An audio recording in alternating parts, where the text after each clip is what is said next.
Hello everyone, स्वागत है आप सभी का हमारे यूट्यूब चैनल स्टडी की 98 में। जैसा कि दोस्तों आज के इस क्लास में हम लोग पढ़ने वाले हैं बिहार फायरमैन के लिए टॉप 25 प्रश्नों का डिस्कस करेंगे, जो कि आपके एग्जाम पॉइंट ऑफ व्यू से काफी महत्वपूर्ण होंगे। सारा प्रश्न आपका सिलेक्टेड होगा, एग्जाम के दृष्टिकोण से काफी महत्वपूर्ण होंगे, जिसमें हम कवर करेंगे जीके जीएस में हिंदी के प्रश्नों का डिस्कस करेंगे। तो पूरी वीडियो के अंत तक बने रहिए और पूरी वीडियो को ध्यान से देखते रहिए। साथ में क्वेश्चन को अटेम्प्ट करने का प्रयास करना है ताकि आपका कॉन्फिडेंस लेवल बढ़े। चैनल पर पहली बार विजिट किया तो चैनल को सब्सक्राइब करके बेल आइकन को प्रेस कर लेना, क्योंकि जब भी फायरमैन से रिलेटेड वीडियो अपलोड होगा तो आप तक नोटिफिकेशन जाएगा। क्योंकि यहाँ पर आपको फायरमैन से रिलेटेड स्पेशली यहाँ पर हमको प्रिपरेशन कराया जा रहा है। अगर चैनल पर पहली बार है तो प्ले लिस्ट खोल करके वहां से जाकर के आप विजिट कर सकते हो। आपको कितना मैंने पढ़ा करके रखा है सारा आपको अवेलेबल मिल जाएगा, तो वहां जाकर के आप लोग विजिट करो। जिसमें मैंने मैथ को भी आपको कवर करके रखा है, तो मैथ भी वहां से जाकर के पढ़ो। इसके अलावा अभी आपका और क्लास चलेगा, तो डेली यहाँ पर आपको रेगुलरिटी को मेंटेन करना और प्रैक्टिस सेट को मारते रहना। तो चलिए शुरू करते हैं आज की क्लास को, चीजों को समझते हैं। सारा प्रश्न आपका एग्जाम के दृष्टिकोण से काफी महत्वपूर्ण होगा, क्योंकि यहाँ पर फायरमैन से रिलेटेड आपको स्पेशल प्रिपरेशन कराया जा रहा है। तो चलिए शुरू करते हैं आज की क्लास को, चीजों को समझते हैं। सारा प्रश्न आपका सिलेक्टेड है।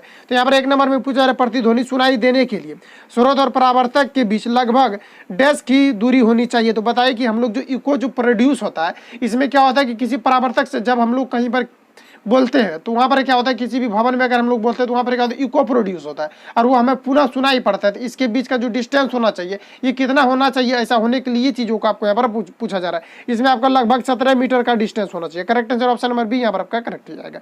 नेक्स्ट क्वेश्चन, इसके अलावा याद रखिए कि चमगादड़ जो होता है, इसके द्वारा क्या होता है कि चमगादड़ क्या होता है कि किसी भी पेड़ पौधे में टकराते नहीं है। क्यों नहीं टकराते? क्योंकि चमगादड़ के द्वारा क्या होता है कि यहाँ जो ध्वनि को जो छोड़ा जाता है, इसमें क्या होता है क्योंकि मानव का जो श्रव्यता सीमा है ये 20 हर्ट्ज से लेकर के आपका 20,000 हर्ट्ज के बीच है। कितना? 20,000 हर्ट्ज के बीच। इसी के बीच अगर किसी भी प्रकार का ध्वनि अगर प्रोड्यूस होता है तो मानव सुन सकता है, लेकिन इससे अधिक या इससे कम होता है तो मानव नहीं सुन सकता। लेकिन चमगादड़ क्या होता है कि 20,000 ध्वनि से अधिक या हर्ट्ज की ध्वनि को छोड़ता है, जिसके कारण से पेड़ पौधे से टकरा कर पुनः इसको क्या होता है कि इको सुनाई पड़ती ध्वनि सुनाई पड़ती, जिसके कारण से ये टर्न ले लेते, पेड़ पौधे में नहीं टकराता है। 20,000 से कम के बारे में अगर पूछेगा तो कुत्ता क्या होता है कि 20,000 से अगर कम की ध्वनि है तो वो कुत्ता सुन सकता है, लेकिन व्यक्ति जो है, व्यक्ति का जो सुनने का जो श्रव्य सीमा है, यानी कि इसका जो रेंज है, ये आपका 20 हर्ट्ज से लेकर के 20,000 हर्ट्ज के बीच है, जो कि बराबर पूछा जाता है। इसको ध्यान में रखेंगे। तो करेक्ट आंसर ऑप्शन नंबर यहाँ पर आपका बी करेक्ट हो जाएगा।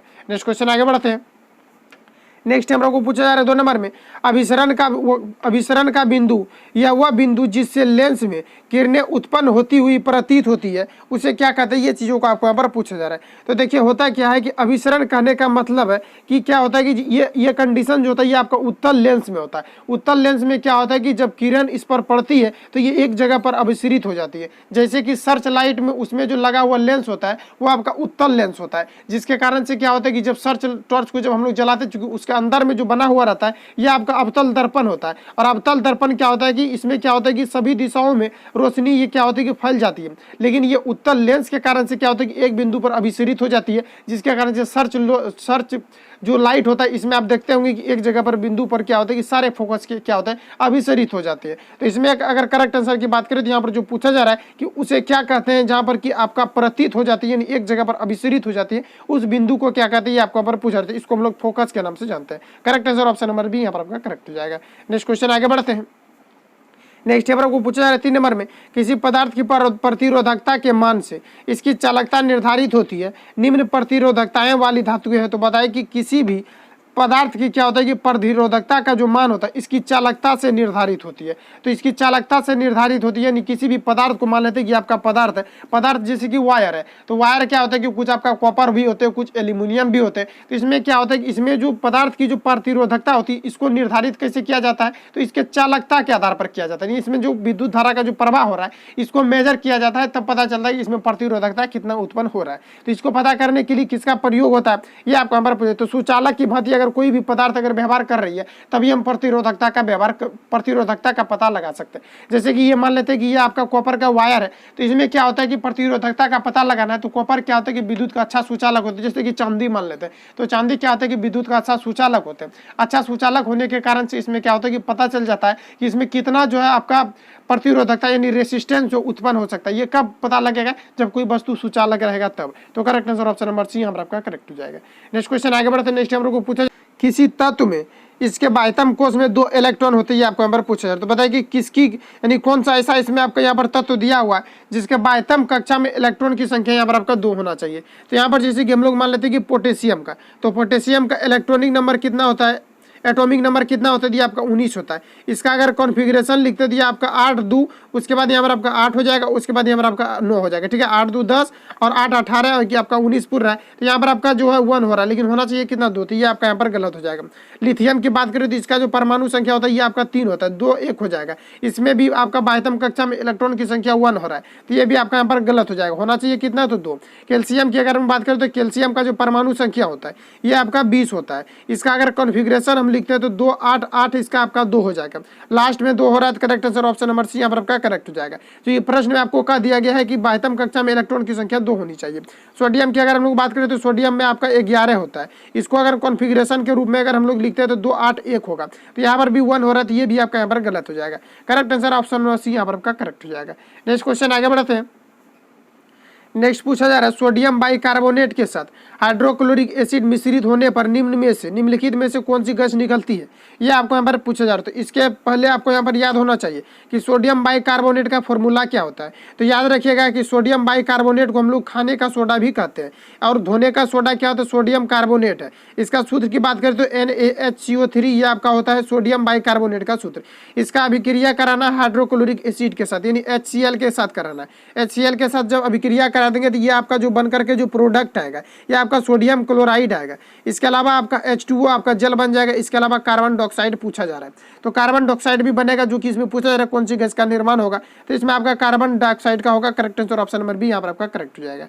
नेक्स्ट क्वेश्चन आगे बढ़ते हैं। नेक्स्ट हम लोग को पूछा जा रहा है, निम्नलिखित में से कौन सी धातु उभयधर्मी ऑक्साइड बना सकती है, आपको यहाँ पर पूछा जा रहा है। तो उभयधर्मी ऑक्साइड की अगर हम लोग बात करें तो ये आपका बना सकती है कौन कौन, तो याद रखिएगा उभयधर्मी ऑक्साइड का जो उदाहरण होता है ये आपका ZnO होता है। इसके अलावा Al2O3, इतने चीज आपको यहाँ पर याद रखना है, यही दो आपसे बराबर पूछा जाता है कि उभयधर्मी ऑक्साइड के उदाहरण क्या होते हैं। इसके अलावा आप याद रख सकते हैं कि PbO जो है ये भी आपका उभयधर्मी ऑक्साइड होते हैं, लेकिन ज्यादातर आपको यही दो को पूछा जाता है, ZnO और Al2O3 के बारे में पूछा जाता है, जो कि आपको उभयधर्मी ऑक्साइड के अंतर्गत आता है। उभयधर्मी ऑक्साइड कहने का मतलब है कि इसमें धातु का गुण भी पाया जाता है और अधातु के गुण को भी रखता है, जिसके कारण से हम इसे उभयधर्मी ऑक्साइड भी बोलते हैं। तो यहाँ पर करेक्ट आंसर की बात करें तो ये आपका Zn हो जाएगा, क्योंकि इसमें आपका जब ये आपका ऑक्सीजन से अभिक्रिया करेगा तो ZnO बनेगा, जिसको हम उभयधर्मी ऑक्साइड के नाम से जानते हैं। तो करेक्ट आंसर की बात करें तो ऑप्शन नंबर ए यहाँ पर आपका करेक्ट हो जाएगा।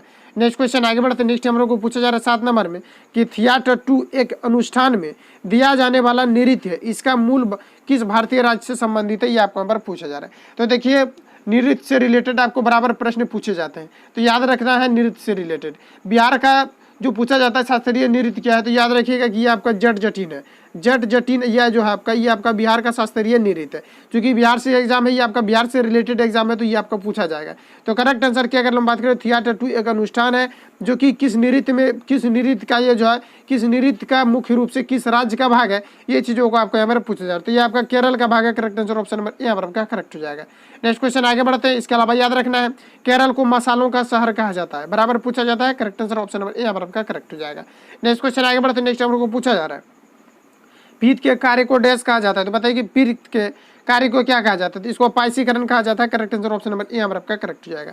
पीत की अगर हम लोग बात करें तो पीत का जो मान होता है ये आपका 7.7 होता है, pH मान याद रखिएगा 7.7 होता है, और 7 से जैसे अधिक हो गया तो ये आपका क्षारीय हो जाएगा।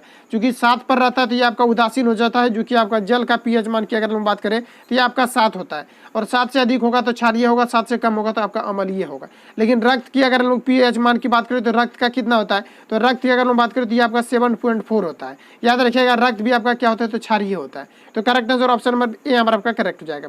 पीत का जो श्रवण होता है ये कहाँ पर होता है, तो यकृत में पीत का श्रवण होता है, जो कि एंजाइम की क्रियाविधि को बढ़ा देती है, जिसके कारण से भोजन के पाचन में मदद करती है। करेक्ट आंसर ऑप्शन नंबर यहाँ पर आपका करेक्ट हो जाएगा। इतने चीजों को आपको यहाँ से याद रखना है। नेक्स्ट क्वेश्चन आगे बढ़ते हैं। नेक्स्ट हम लोग को पूछा जा रहा है देश भारत का सबसे उत्तरी राज्य केंद्र शासित प्रदेश है, ये आपको यहाँ पर पूछा जा रहा है। तो यानी भारत का जो उत्तरी सबसे केंद्र शासित प्रदेश यानी उत्तरी क्षेत्र में केंद्र शासित प्रदेश कौन सा, ये आपको यहाँ पर पूछा जा रहा है। तो ये आपका हो जाएगा Jammu Kashmir. Correct answer option number B यहाँ पर आपका करेक्ट हो जाएगा। नेक्स्ट क्वेश्चन आगे बढ़ते हैं। नेक्स्ट हम लोग को पूछा जा रहा है यदि किसी वस्तु की गति का मान 30 सेकेंड में u वेग से शुरू और अंत में v में बदलता है तो त्वरण ए का मान क्या होगा, ये आपको यहाँ पर पूछा जा रहा है। तो त्वरण ए बराबर आपका क्या हो जाएगा, ये चीज़ों को आपको यहाँ पर पूछा जा रहा है। तो त्वरण ए बराबर आपका हो जाएगा V माइनस यू बटे टी हो जाएगा। ये आपका फॉर्मूला है, याद रखेंगे। इस पर आपका न्यूमेरिकल भी पूछता है। करेक्ट आंसर ऑप्शन नंबर यहाँ पर आपका करेक्ट हो जाएगा। नेक्स्ट क्वेश्चन आगे बढ़ते हैं। नेक्स्ट नंबर को पूछा जा रहा है उन्मूलन का विलोम क्या है, ये आपको यहाँ पर पूछा जा रहा है। तो देखिए उन्मूलन का मतलब क्या होता है, सबसे पहले यहाँ पर आपको ये समझना चाहिए। तो उन्मूलन का मतलब होता है उखाड़ना। क्या होता है, उन्मूलन का मतलब होता है आपका उखाड़ना, ये याद रखना है। और उखाड़ना का आपका क्या हो जाएगा, तो ये हो जाएगा आपका रोपण। Correct answer option number B D यहाँ पर आपका करेक्ट हो जाएगा। उखाड़ना का विलोम क्या हो जाएगा, तो ये आपका हो जाएगा रोपण। Correct answer option number D यहाँ पर आपका करेक्ट हो जाएगा। नेक्स्ट क्वेश्चन आगे बढ़ते हैं। नेक्स्ट नंबर को पूछा जा रहा है हजारी प्रसाद द्विवेदी हिंदी साहित्य के किस रचना में प्रसिद्ध थी, ये आपको यहाँ पर पूछा जा रहा है। तो ये जो आपका रचना में प्रसिद्ध थी, ये आपका इतिहासकार के रचना में प्रसिद्ध थे, जो कि हजारी प्रसाद द्विवेदी को जाने जाते हैं इतिहासकार के रचना के अंतर्गत। करेक्ट आंसर ऑप्शन नंबर यहाँ पर आपका करेक्ट हो जाएगा। नेक्स्ट क्वेश्चन आगे बढ़ते हैं। नेक्स्ट नंबर को पूछा जा रहा है गेहूं और गुलाब किसकी रचना है, ये आपको यहाँ पर पूछा जा रहा है। तो बताइए कि गेहूं और गुलाब किसकी रचना है। तो इसकी करेक्ट आंसर बात करें तो आपका राम वृक्ष बेनीपुरी हो जाएगा। Correct answer option number D यहाँ पर आपका करेक्ट हो जाएगा। 7 से 8 प्रश्न आपका हिंदी के भी पूछे जाते हैं, तो याद रखना है कि इसको ज्यादा से ज्यादा आपको प्रैक्टिस करते रहना है। Correct answer option number D यहाँ पर आपका करेक्ट हो जाएगा। नेक्स्ट क्वेश्चन आगे बढ़ते हैं। नेक्स्ट हम लोग को पूछा जा रहा है जहाँ कहीं एकता और खंडी, जहाँ कहीं एकता और खंडी थी, जहाँ प्रेम का स्वर है, यह किसकी रचना है, ये आपको यहाँ पर पूछा जा रहा है। तो इसकी अगर हम बात करें तो यह आपका दिनकर का रचना है, राष्ट्र कवि दिनकर की रचना है। Correct answer option number B यहाँ पर आपका करेक्ट हो जाएगा। नेक्स्ट क्वेश्चन आगे बढ़ते हैं। नेक्स्ट हम लोग को पूछा जा रहा है निम्नलिखित में से कौन सुमेलित नहीं, ये आपको यहाँ पर पूछा जा रहा है। तो देखिए सुमेलित की अगर हम बात करें तो जड़त्व जो ये आपका जड़त आघूर्ण से संबंधित होता है। शक्ति जो ये आपका शक्ति आघूर्ण से, शक्ति जो है घूर्णन शक्ति से आपका संबंधित होता है। संवेग की अगर हम बात करते हैं आपको कोणीय संवेग से संबंधित होता है। लेकिन जड़त्व की बात करें तो आपका बल आघूर्ण दिया हुआ, जो कि यहाँ पर आपका गलत है। आप क्यों गलत है, चूंकि जड़त्व का होगा आपका जड़त आघूर्ण होगा, जो कि यहाँ पर आपको गलत सुमेलित दिया हुआ। Correct answer option number D यहाँ पर आपका करेक्ट हो जाएगा। नेक्स्ट क्वेश्चन आगे बढ़ते हैं। नेक्स्ट नंबर को पूछा जा रहा है 1 जूल बराबर कितना होता है, ये आपको यहाँ पर पूछा जा रहा है। तो देखिए 1 जूल बराबर अगर हम बात करें तो 1 न्यूटन मीटर को जब हम लोग गुना करते हैं, 1 न्यूटन का जब कहीं पर फोर्स लगता है और 1 मीटर का इसमें जब आपका डिस्प्लेसमेंट होता है, तो इसको हम लोग 1 न्यूटन के नाम से जानते हैं। तो करेक्ट आंसर ऑप्शन नंबर यहाँ पर आपका करेक्ट हो जाएगा। जिसमें फार्मूला की अगर हम बात करें तो यहाँ पर आपका एफ बराबर आपका क्या हो जाएगा, तो एफ बराबर आप डब्ल्यू बराबर क्या हो जाएगा, तो डब्ल्यू बराबर आपका एफ एस कॉस थीटा हो जाएगा। 1 न्यूटन का बल लगेगा और साथ में आपका जो डिस्प्लेसमेंट होगा, विस्थापन होगा, ये आपका 1 मीटर का होगा। इसको हम लोग क्या कहेंगे, तो इसको हम लोग 1 जूल के नाम से जानते हैं। और डब्ल्यू का यूनिट क्या होता है, वर्क का, तो ये आपका जूल होता है। करेक्ट आंसर ऑप्शन नंबर यहाँ पर आपका करेक्ट हो जाएगा। नेक्स्ट क्वेश्चन आगे बढ़ते हैं। नेक्स्ट हम लोग को पूछा जा रहा है जब किसी वस्तु को एक अवतल दर्पण के अनंत पर रखा जाता है तो उसका निर्मित जो है प्रतिबिंब होगा, यह कहाँ पर बनेगा, ये आपको हमारा पूछा। तो दर्पण करने का मतलब है कि मान लेते हैं कि आपका यहाँ पर अवतल दर्पण है, ठीक है। अवतल दर्पण या उत्तल दर्पण किसी को भी ले सकते हो, क्योंकि यहाँ पर आपको कंडीशन यहाँ पर कंडीशन दे दिया गया है अवतल दर्पण में ही लेना है। तो मान लेते हैं कि आपका अवतल दर्पण, ये आपका यहाँ पर पोल होता है और यहाँ पर आपका फोकस होता है और यहाँ पर आपका वक्रता केंद्र होता है। तो किसी भी वस्तु को अनंत पर रखेंगे तो यहाँ पर जाकर के आपका रिफ्लेक्ट करेगा और रिफ्लेक्ट करेगा तो ये आपका फोकस पर कटता है। याद रखिएगा ये फोकस पर कटता है। तो यहाँ पर अगर हम बात करें करेक्ट आंसर की, तो ये आपका फोकस हो जाएगा। करेक्ट आंसर ऑप्शन नंबर यहाँ पर आपका करेक्ट हो जाएगा। नेक्स्ट क्वेश्चन आगे बढ़ते हैं। नेक्स्ट हम लोग को पूछा जा रहा है ढेर सारे आपका जो है ये आपका जो इसमें कंडीशन बनता है अवतल और उत्तल में, जिसको कि मैंने आपको पढ़ा करके रखा है। प्ले लिस्ट जाकर के विजिट करिए, सारा चीज़ आपको वहाँ पर सारा कंटेंट अवेलेबल मिल जाएगा। तो वहाँ जाकर के आप विजिट करते रहना, ज़्यादा भटकना नहीं है। तो यहाँ पर 18 नंबर की बात करें तो दाब बराबर आपको यहाँ पर बताना इसका फॉर्मूला क्या होगा। तो देखिए दाब बराबर फॉर्मूला की बात करें तो उत्क्षेप बटे आपका क्षेत्रफल हो जाएगा। Correct answer option number C यहाँ पर आपका करेक्ट हो जाएगा। नेक्स्ट क्वेश्चन आगे बढ़ते हैं। नेक्स्ट हम लोग को पूछा जा रहा है एक अस्थैतिक आवेश उत्पन्न करता है, ये आपको यहाँ पर पूछा जा रहा है। अस्थैतिक आवेश क्या उत्पन्न करता है, ये आपको यहाँ पर पूछा जा रहा है, ठीक है। तो यहाँ पर अगर करेक्ट आंसर की बात करें तो ये आपका चुंबकीय क्षेत्र उत्पन्न नहीं करता है, तो ये आपका यहाँ पर गलत हो जाएगा, क्योंकि चुंबकीय क्षेत्र ये उत्पन्न करता है, ठीक है। तो याद रखिएगा कि अस्थैतिक जो आवेश होता है ये चुंबकीय क्षेत्र उत्पन्न करता है। क्योंकि ऑरेस्टेड के द्वारा जब प्रयोग किया गया था तो एक सुई का प्रयोग किया गया था। क्योंकि अगर आपने बेसिक पढ़ा होगा तो सारा चीज़ आपको पता होना चाहिए कि क्या हुआ था कि जब एक कंपास की सुई को यहाँ पर रखा गया था, इसके नीचे एक वायर को रख करके विद्युत धारा प्रवाहित किया गया, तो ये मूव करने लगा था। यानी कहने का मतलब है कि जब किसी विद्युत धारा को प्रवाहित किया जाता है, किसी वायर में जब विद्युत धारा को प्रवाहित किया जाता है तो उसमें चुंबकीय क्षेत्र उत्पन्न होता है। चाहे तो आप प्रैक्टिस भी कर सकते हैं अपने घरों में। तो correct answer option number B यहाँ पर आपका करेक्ट हो जाएगा। नेक्स्ट क्वेश्चन आगे बढ़ते हैं। नेक्स्ट नंबर को पूछा जा रहा है न्यूटन के शीतलन नियम का पूर्ण पालन होता है जब एक वस्तु एवं वातावरण के बीच तापांतरण होता है, तो ये आपको यहाँ पर पूछा जा रहा है। यानी कहने का मतलब है कि न्यूटन का जो शीतलन नियम दिया है, सबसे पहले हम लोग शीतलन नियम को समझते हैं। मान लेते हैं कि ये कोई भी वस्तु, इसको हम लोग हीट कर देते हैं।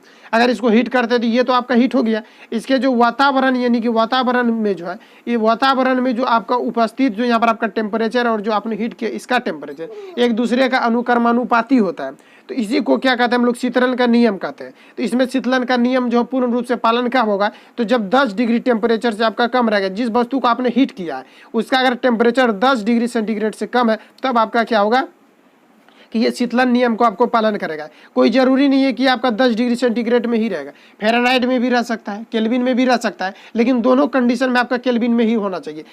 जिसको कि आपने गर्म किया है और जो कि आपका बाहर में, इन दोनों में क्या होना चाहिए, अनुक्रमानुपाती होता है। करेक्ट आंसर ऑप्शन में यहाँ पर आपका करेक्ट हो जाएगा।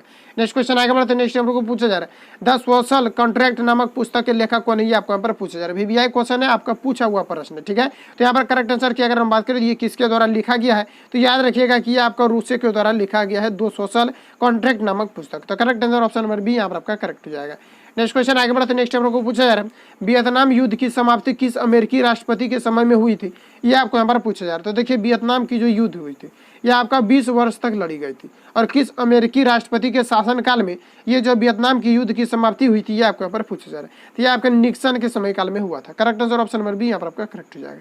नेक्स्ट क्वेश्चन आगे बढ़ते हैं। नेक्स्ट क्वेश्चन है गोत्र शब्द का प्रयोग सर्वप्रथम कहाँ हुआ था, ये आपको यहाँ पर पूछा जा रहा है। तो देखिए गोत्र की अगर हम बात करें तो गोत्र जो है इसमें क्या हुआ था कि गोत्र की अगर हम लोग बात करें तो सबसे पहले हम लोग समझ लेते हैं कि ऋग्वेद में क्या हुआ था कि जो गौतम के द्वारा जो जितना भी उसका जो जीवनी जो लिखा हुआ था, ईस्वी को क्या हुआ कि जो जीवनी को जो लिखा गया उसको जो है जिस चीज़ में इसको लिखा गया है उसको गोत्र नाम से उसको नामकरण किया गया है। तो करेक्ट आंसर की अगर हम बात करें तो ये जो गोत्र जो आपका संबंधित है किसके शीर्ष से संबंधित है, इसकी अगर हम लोग यहाँ पर बात करें तो याद रखिएगा कि ये आपका ऋग्वेद से संबंधित है। Correct answer option number B यहाँ पर आपका करेक्ट हो जाएगा। नेक्स्ट क्वेश्चन आगे बढ़ते हैं। नेक्स्ट हम लोग को पूछा जा रहा है त्रिपिटक क्या है, ये आपको यहाँ पर पूछा जा रहा है। तो देखिए त्रिपिटक की अगर हम बात करें तो त्रिपिटक जो है आपका ये जो आपका त्रिपिटक क्या है इसके बारे में यहाँ पर आपको बताना है। तो ये आपका जो बौद्ध साहित्य से संबंधित है। Correct answer option number D यहाँ पर आपका करेक्ट हो जाएगा। नेक्स्ट क्वेश्चन आगे बढ़ते हैं। नेक्स्ट हम लोग को पूछा जा रहा है सारनाथ स्तंभ का निर्माण करवाया था, बताइए सारनाथ स्तंभ का निर्माण किसके द्वारा करवाया गया था, ये आपको यहाँ पर पूछा जा रहा है। तो ये अशोक के द्वारा कराया गया था। Correct answer option number B यहाँ पर आपका करेक्ट हो जाएगा। बस इतना ही आज प्रश्न लेकर के मिलेंगे नेक्स्ट वीडियो में। चैनल पर पहली बार विजिट करो, चैनल को सब्सक्राइब करके बेल आइकन को प्रेस करना, चूंकि जब भी मैं वीडियो अपलोड करूंगा तो आप तक नोटिफिकेशन जाएगा और सबसे पहले हमारे कंटेंट को पढ़ पाएंगे। तो मिलते हैं नेक्स्ट वीडियो के साथ, तब तक के लिए just best of luck, bless you.